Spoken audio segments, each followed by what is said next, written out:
इस वीडियो में हम डिस्कस करेंगे हमारे पाठ्य पुस्तक क्षितिज भाग 2 के काव्य खंड के इम्पॉर्टेंट 2 चैप्टर्स जो कि टर्म 2 के लिए इम्पॉर्टेंट है। हमारा सबसे वेरी फर्स्ट चैप्टर है उत्साह और अट नहीं रही है कविता, और दूसरा है कन्यादान बाय ऋतुराज। तो हम इन दोनों चैप्टर्स को डिस्कस करेंगे और साथ ही साथ हम क्वेश्चन आंसर को भी डिस्क्राइब करेंगे। हम अपने चैप्टर से शुरुआत करते हैं। सबसे वेरी फर्स्ट चैप्टर है उत्साह, और उत्साह अट नहीं रही है एक ही कविता का सेक्शन है जो कि जिनके राइटर हैं सूर्यकांत त्रिपाठी निराला। तो हम शुरुआत करते हैं उत्साह कविता से। So let's start it. बादल गरजो, यानी इस कविता में कवि बादल से गरजने की कामना कर रहे हैं, बादल से गरजने की आशा कर रहे हैं। उनका कहना है घेर घेर घोर गगन धाराधर ओ, यानी कि उस पूरे गगन को घेरे हुए हे धाराधर, हे बादल। ललित ललित काले घुंघराले, यानी ललित ललित, ललित का अर्थ होता है सुंदर या मनोहर। तो सुंदर दिखने वाले हे काले घुंघराले से बादल। बाल कल्पना कैसे पाले, यानी बाल कल्पना यानी बच्चे की अस्थायी कल्पना के रूप में जैसे पाले हुए हो। विद्युत छवि उर्मे, जैसे बादलों में विद्युत होता है तो यहाँ उसकी बात हो रही है। कवि नवजीवन वाले, यानी नए जीवन के कवि से तुलना किया गया है। वज्र छिपा नूतन कविता, जिस प्रकार बादल में वज्र छिपा होता है उसी प्रकार नूतन कविता का उभार हो रहा है यहाँ पर। फिर भर दो, फिर भर दो से तात्पर्य है नई आशा, नए उत्साह से, यानी नई ऊर्जा भर दो। फिर हमारा नेक्स्ट स्टैंजा है विकल विकल उन्मन थे उन्मन, यानी विकल विकल व्याकुल थे, मन हमेशा उन्मन हुआ था बिना बादल के गरज से। यानी यहाँ पे बादल का क्रांति से संबंध दिखाया जा रहा है। बादल जिस प्रकार क्रांति लाता है, बादल की गर्जना क्रांति को संकेत करती है। विश्व के निदाग के सकल जन, यानी विश्व में जो गर्मी फैली हुई, जो शीतलता का अभाव हो गया है, उससे उन्मन हो रहा है, मन हमेशा अनमना सा हो रहा है। आए अज्ञात दिशा से अनंत के घन, यानी किसी भी अज्ञात दिशा से अनंत से घन, मतलब बादल आ गए, घनघोर से बादल आ गए। तप्त धरा जल से फिर शीतल कर दो, यानी कि गर्मी से तपती हुई जो धरा है, धरती है, उसको जल से पुनः आप शीतल कर दो। ऐसा कवि कामना कर रहे हैं बादल से। बादल से यह प्रार्थना कर रहे हैं कि हे बादल, आप गरजो और तपती हुई धरा को जल से पुनः शीतल कर दो, और बादल गरजो, बादल से गर्जना की गुहार लगाई जा रही है। अब हम उत्साह कविता के कुछ नए शब्द को डिस्क्राइब करेंगे और फिर इसके क्वेश्चन आंसर को अच्छे से डिस्क्राइब करेंगे। इनमें नए शब्द हैं धाराधर, जिसका अर्थ होता है बादल। ललित का अर्थ सुंदर। उर हृदय। विकल व्याकुल। उन्मन यानी अनमना रहना, अनमने। निदाद गर्मी। तप्त तपती हुई। अट अटना। आभा शोभा, सुंदरता। फागुन की तन, हमारा नीचे वाला जो ये शब्द है वो अट नहीं रही है सेक्शन का है, अट नहीं रही है, तो इसे भी हम देख लेते हैं। फागुन की तन, यानी फागुन का जो वातावरण होता है। सट यानी समाना। पर यानी पंखों की फरफराहट जो होती है। उर का अर्थ हृदय, जो हम ऊपर देख चुके हैं। पुष्पमल यानी पुष्पों की माला, पुष्पमाल। पाट पाट यानी जगह जगह। शोभाश्री यानी सुंदरता से भरपूर। अब हम प्रश्नोत्तर की तरफ चलते हैं। तो प्रश्न अभ्यास में हमारा सबसे वेरी फर्स्ट क्वेश्चन है, कवि बादल से फुहार रिमझिम बरसाने के स्थान पर गरजने के लिए क्यों कहते हैं? तो इसका आंसर होगा, कवि ने बादल से फुहार डालने, रिमझिम करने या बरसने के लिए नहीं कहा, बल्कि गरजने के लिए कहा है, क्योंकि कवि बादलों को क्रांति का सूत्राधार मानते हैं। यानी कवि का कहना है कि बादलों की गरज से एक क्रांति की गुहार की तरह कुछ कामना की जा सकती है। गरजना विद्रोह का प्रतीक होता है। कवि बादलों से पौरुष दिखाने की कामना करता है, यानी कि विद्रोह करने की, आवाज उठाने की। कवि ने बादलों की गरजने के माध्यम से कविता में नूतन विद्रोह का आह्वान किया है, यानी कि कविता ने बादल के गरजने से, बादल की गर्जना से नूतन विद्रोह का आह्वान किया है, नूतन विद्रोह के बारे में बताया है। अब कविता का शीर्षक उत्साह क्यों रखा गया है? तो कवि क्रांति लाने के लिए लोगों से उत्साहित करना चाहते हैं, लोगों को उत्साहित करना चाहते हैं, उत्साह से भरना चाहते हैं। तो बादलों में भीषण गति होती है जो हमें पता है, और उसमें वह संसार से ताप भी हरता है। कवि ऐसी ही गति, ऐसी ही भावना और शक्ति चाहता है। बादल का गर्जना लोगों के मन में परिवर्तन करने का उत्साह भर देता है, और अतः हम कह सकते हैं कि इसीलिए कविता का शीर्षक उत्साह रखा गया है। अब हम नेक्स्ट क्वेश्चन की ओर चलते हैं कि कविता में बादल किन किन अर्थों की ओर संकेत करता है, यानी बादल का अर्थ किन किन चिन्हों की तरह संकेत करता है। तो बादल निम्नलिखित अर्थों की ओर संकेत करता है। वेरी फर्स्ट, बादल जल बरसाने वाला शक्ति स्वरूप है, यानी जल बरसाने के लिए जो शक्ति स्वरूप होता है उसकी ओर बादल को संकेत किया गया है। बादल पीड़ित प्यासे जन तथा तप्त धरती को शीतलता प्रदान करता है, यानी जो तपती हुई धरती होती है, जो पीड़ित प्यासे लोग होते हैं उनको शीतलता प्रदान करता है। और बादल शोषितों के मन में उत्साह भर के परिवर्तन लाने के लिए प्रेरित करता है, अर्थात क्रांति से स्वरूप दिखाया जा रहा है। और अब हम नेक्स्ट क्वेश्चन डिस्क्राइब करते हैं। शब्दों का ऐसा प्रयोग जिसमें कविता की खास भाव या दृश्य में ध्वन्यात्मक प्रभाव पैदा हो उसे हम नाद सौंदर्य कहते हैं। उत्साह कविता में से कौन कौन से शब्द हैं जिनमें नाद सौंदर्य प्रस्तुत किया गया है? तो हमें क्वेश्चन का आंसर करना है, तो उन्हें हम छांट के लिखना है। तो हम कुछ कुछ वर्ड्स देख सकते हैं कविता में जिनमें नाद सौंदर्य स्पष्ट होता है। वेरी फर्स्ट इज घेर घेर घोर गगन धाराधर हो, यानी ध्वन्यात्मक यहाँ पे लयबद्ध तरीके से दिखाया जा रहा है। ललित ललित काले घुंघराले बाल कल्पना कैसे पाले, तो इसमें भी नाद सौंदर्य स्पष्ट होता है। विद्युत छवि उर्मे, तो कविता की इन पंक्तियों में नाद सौंदर्य मौजूद है। अब हम डिस्क्राइब करेंगे अपने अगले सेक्शन को, यानी अट नहीं रही है पोएम को, और फिर उसके क्वेश्चन आंसर को भी डिस्क्राइब करेंगे। So let's move further. So हमारा नेक्स्ट सेक्शन है अट नहीं रही है, यानी अट नहीं रही है उत्साह एवं अट नहीं रही है कविता का अगला सेक्शन। तो हम इस पोएम को डिस्क्राइब करते हैं। अट नहीं रही है आभा फागुन की तन सट नहीं रही है, यानी अट का अर्थ होता है अटना, समाना। तो अट नहीं रही है अर्थात समा नहीं रही है, अट नहीं रही है। शोभा फागुन की तन सट नहीं रही, यानी फागुन के वातावरण की जो चमक होती है वो समा ही नहीं रही है, वो इतनी ज़्यादा है कि वो सट नहीं रही, समा नहीं रही है। कहीं सांस लेते हो घर घर भर देते हो, उड़ने को नभ में तुम पर पर कर देते हो, यानी जब भी सांस लेते हो तो घर घर पूरा भर जाता है। और उड़ने को नभ में तुम पर पर कर देते हो, यानी आसमान में उड़ने के लिए अपने पंखों को फरफराने के रूप में व्यक्त किया गया है। आंख हटाता हूँ तो हट नहीं रही है, पत्तों से लदी डाल कहीं हरी कहीं लाल, कहीं पड़ी है उर्मे मंद मगंध पुष्पमाल, पाट पाट शोभा श्री पट नहीं रही है।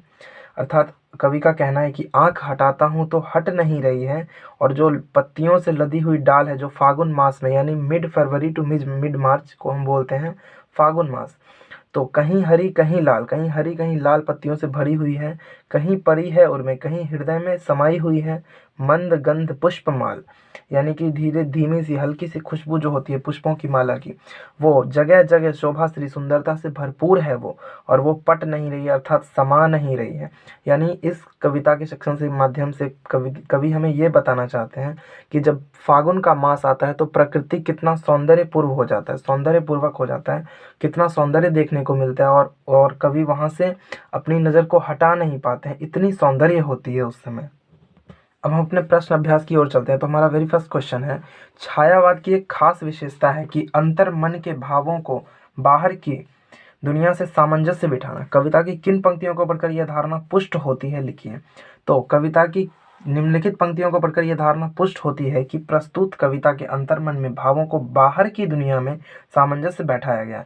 तो हमारा लाइन्स है, आभा फागुन की तन सट नहीं रही है, और कहीं सांस लेते हो घर घर भर देते हो, उड़ने को नभ में तुम पर पर कर देते हो।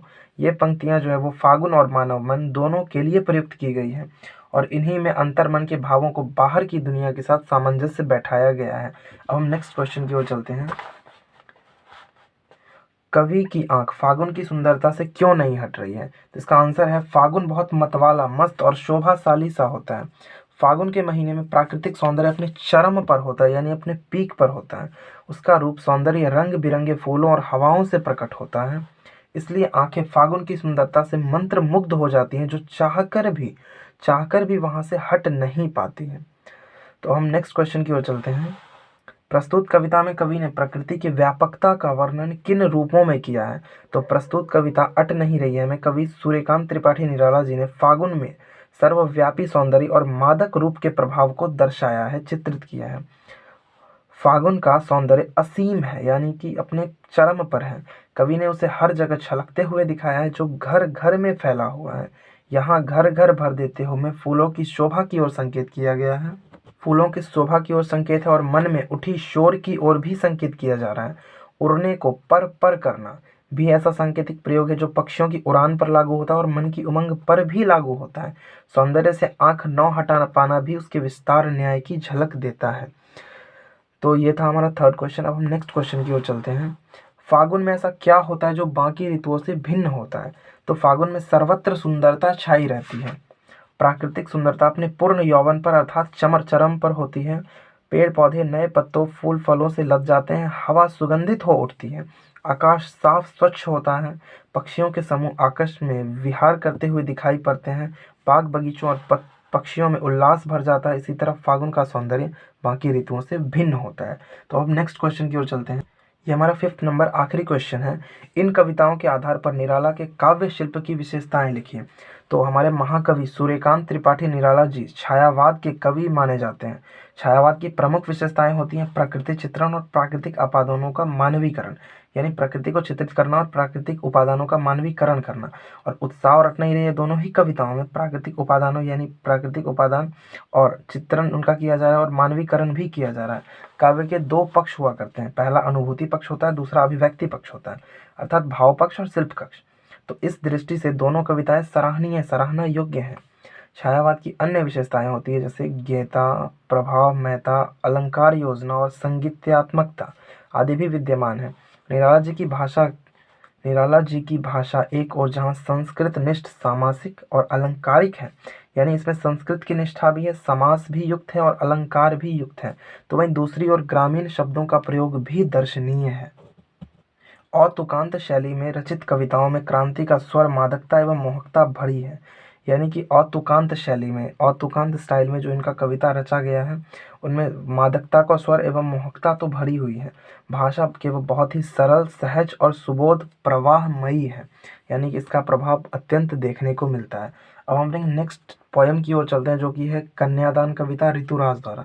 तो उसको हम डिस्क्राइब करेंगे और उसके क्वेश्चन आंसर को भी देखेंगे। तो हम डिस्कस करते हैं कन्यादान कविता। तो सबसे पहले मैं बता दूं कि कन्यादान कविता नारी जागृति से संबंधित है, यानी कि नागरी को जागृत करने के लिए ऋतुराज जी ने इस कविता को रचा है और इनसे हमें यह संदेश दिया है कि नारी किस तरह अपने ससुराल में पीड़ित होती है, किंतु फिर भी वो अपने बंधनों से मुक्त होने के प्रयास नहीं करती, और माँ अपनी पुत्री को यही संदेश दे रही है इस कविता के माध्यम से। तो हम स्टार्ट करते हैं। कितना प्रामाणिक था उसका दुख, लड़की को दान में देते वक्त जैसे वही उसकी अंतिम पूंजी हो। यानी कि कितना प्रामाणिक था, कितना प्रमाण, कितना प्रूफ भरा था उसका दुख जब वो लड़की को दान में दे रही थी, अपनी पुत्री को जब दान दे रही थी, कन्यादान कर रही थी, तो ऐसा प्रतीत हो रहा था कि वही लड़की उसकी अंतिम पूंजी हो, यानी कि अंतिम प्रॉपर्टी हो। लड़की अभी सयानी नहीं थी, यानी कि लड़की की उम्र अभी बहुत ज़्यादा नहीं थी, लड़की अभी भोली सरल थी, यानी बहुत मासूम, बहुत ही छोटी सी बच्ची की तरह थी कि उसे सुख का आभास तो होता था, कि वो सुख तो झेल लेती थी, खूब अच्छे से सुख का आभास उसे हो जाता था, लेकिन दुख बाँचना अर्थात दुख बांटना नहीं आता था अभी उसे। पाठिका थी वह धुंधले प्रकाश की, यानी वो अधूरे ज्ञान की पाठिका थी, उसने अभी अधूरा ज्ञान ही जाना था। कुछ तुकों और कुछ लयबद्ध पंक्तियों की, यानी कि कुछ अनुमान लगाना, कुछ लयबद्ध पंक्तियां जो होती है, यानी कि कहने का अर्थ है कि वो अभी बच्ची ही थी, उसकी उम्र ज़्यादा नहीं थी, वो सयानी नहीं थी अभी। तो माँ ने कहा कि अपने चेहरे पर पानी में झांक कर अपने चेहरे पर मत रीझना, आग रोटियां सेकने के लिए है, जलने के लिए नहीं। यानी अब माँ अपनी पुत्री को कन्यादान करते वक्त कुछ सीख देती है। तो पहली सीख ये है कि माँ ने कहा पानी में झांक कर अपने चेहरे पर मत रीझना, यानी अपनी सुंदरता पर कभी भी घमंड मत करना। आग रोटियां सेकने के लिए है, जलने के लिए ही नहीं, यानी कि आग कभी भी खुद को पीड़ा मत पहुंचाना, कभी भी दुखी होकर खुद को पीड़ा मत पहुंचाना। वस्त्र और आभूषण शाब्दिक भ्रमों की तरह बंधन है स्त्री जीवन के, यानी जिस तरह शाब्दिक भ्रम यानी प्रशंसा से उनको बंधित किया जाता है, उसी तरह वस्त्र और आभूषण भी शाब्दिक भ्रमों की तरह स्त्री जीवन के बंधन है।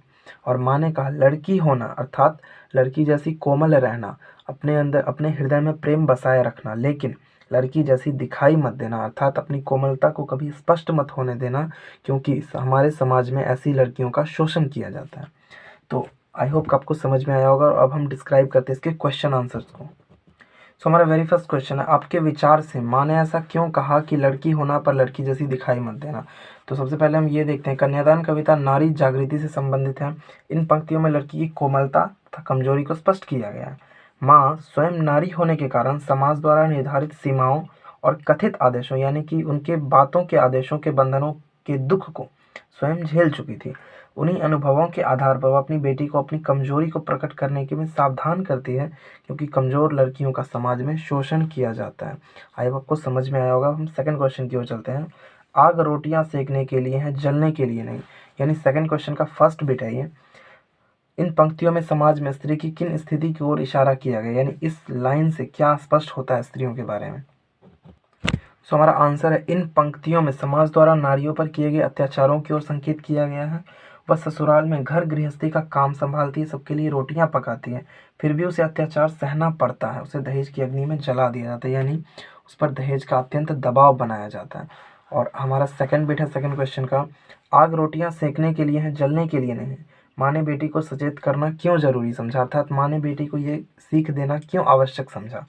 तो बेटी अभी सयानी नहीं थी, उसकी उम्र भी कम थी और वह समाज में व्यापक बुराइयों से अनजान थी। माँ यह नहीं चाहती थी कि उसके साथ जो अन्याय हुए वे सब उसकी बेटी को भी सहने पड़े।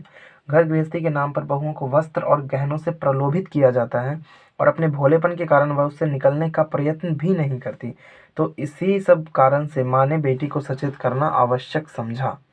तो आई होप समझ में आया होगा। अब हम नेक्स्ट क्वेश्चन की ओर चलते हैं। तो हमारा नेक्स्ट क्वेश्चन है, पाठिका थी वह धुंधले प्रकाश की, कुछ तुकों और कुछ लयबद्ध पंक्तियों की। इन पंक्तियों को पढ़कर लड़की की जो छवि आपके सामने उभर रही है उसे शब्दबद्ध कीजिए, यानी शब्दों में व्यक्त कीजिए। तो इन पंक्तियों से लड़की की निम्नलिखित विशेषताओं पर प्रकाश पड़ता है। सबसे पहला कि वह भी पढ़ने वाली छात्रा है, उसकी उम्र कम है, उसने केवल सुख की अनुभूति की है, उसे दुख झेलना नहीं आता। और सेकंड नंबर, वह अपने भावी जीवन की कल्पनाओं में खोई हुई है, जीवन की सच्चाइयों से अनजान है कि कैसे घर गृहस्थी के नाम पर बहुओं पर बंधन डाले जाते हैं, उन्हें प्रलोभित किया जाता है और उन्हें अत्याचार भी किया जाता है उनके ऊपर। तो हम नेक्स्ट देखते हैं। हमारा नेक्स्ट क्वेश्चन है, माँ को अपनी बेटी अंतिम पूंजी क्यों लग रही थी। तो इसका आंसर होगा, माँ और बेटी का संबंध मित्रता पूर्ण होता है, आपको पता होगा। माँ बेटी के सर्वाधिक निकट रहने वाली तथा उसके सुख दुख की साथिन होती है। कन्यादान करते समय वे इस गहरे लगाव को महसूस कर पा रही थी कि उसके जाने के बाद वो बिल्कुल खाली पड़ जाएगी। यानी माँ को ऐसा फील हो रहा था, ऐसा अनुभव हो रहा था कि अपनी पुत्री को कन्यादान करने के बाद वह बिल्कुल खाली पड़ जाएगी। वह बचपन से अपनी पुत्री को संभाल कर उसका पालन पोषण एक संचित पूंजी की तरह करती है, यानी एक संचित कोष की तरह, कि वह उसकी अंतिम पूंजी बन जाए। जब इस पूंजी अर्थात बेटी का कन्यादान करेगी तो उसके पास कुछ नहीं बचेगा। माँ को ऐसा अनुभव होता है कि जब पूंजी अर्थात अपनी पुत्री का कन्यादान करेगी तो उसके पास कुछ नहीं बचेगा, अर्थात वह पूरी तरह से खाली पड़ जाएगी। और इसीलिए माँ को ऐसा लग रहा था कि वह उसकी बेटी उसकी अंतिम पूंजी है। ठीक है, अब हम नेक्स्ट क्वेश्चन डिस्क्राइब करते हैं। माँ ने बेटी को क्या क्या सीख दी। तो माँ ने बेटी को विदा करते समय निम्नलिखित सीख दी। तो हम सीख देखते हैं क्या क्या सीख दिया उन्होंने। माँ ने बेटी को अपनी सुंदरता पर गर्व न करने की सीख दी। माँ ने अपनी बेटी को दुख से पीड़ित होकर आत्महत्या न करने की सलाह दी। और तीसरा नंबर, माँ ने बेटी को धन संपत्ति के आकर्षण से दूर रहने की सलाह दी। और नेक्स्ट और लास्ट, नारी सरलता, भोलेपन और सौंदर्य के कारण बंधनों में न बंधे तो वह शक्तिशाली बन सकती है। तो माँ ने ये 4 सीख अपनी पुत्री को दिए जब वे कन्यादान कर रही थी और उसके बाद उन्होंने अपनी बेटी को विदा कर दिया। आई होप आपको एवरीथिंग समझ में आया होगा और पसंद आया होगा। तो इसी के साथ समाप्त करते हैं आज का video. Thank you very much.